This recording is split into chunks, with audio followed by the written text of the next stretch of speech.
कोल्हापूर इतिहास, संस्कृती आणि लढवय्या माणसाचं शहर.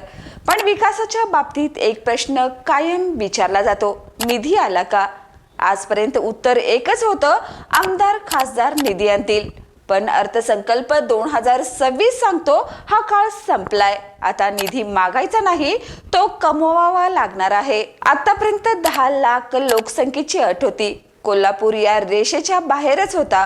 पण आता केंद्र सरकारने 5 ते 10 लाख लोकसंख्येच्या शहरासाठी सिटी इकॉनॉमिक रिजन ही नवी वर्गवारी आणली आहे.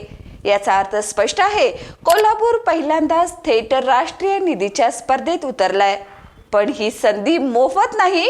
केंद्र सरकारचं स्पष्ट म्हणणं आहे, चॅलेंज मोडमध्ये उतरा, नाहीतर बाजूला व्हा.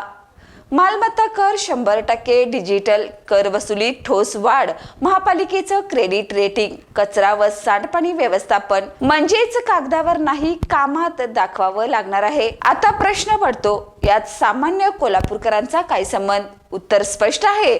आजचा नागरिक हा फक्त मतदार नाही, तो शहराचा भागीदार आहे.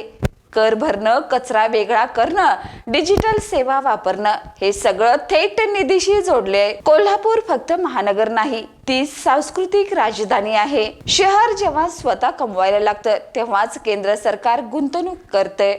अर्थसंकल्प 2026 ने कोल्हापूर समोर दार उघडले. पण ते दार उघडून आत जायचं की नाही, तो निर्णय आजच घ्यावा लागणार आहे. निधी मागणाऱ्यांना नाही, निधी कमवणाऱ्यांनाच भविष्य आहे. प्रश्न एकच आहे, कोल्हापूर तयार आहे का? या आणि अशाच ताज्या अपडेटसाठी पाहत राहा तारा न्यूज.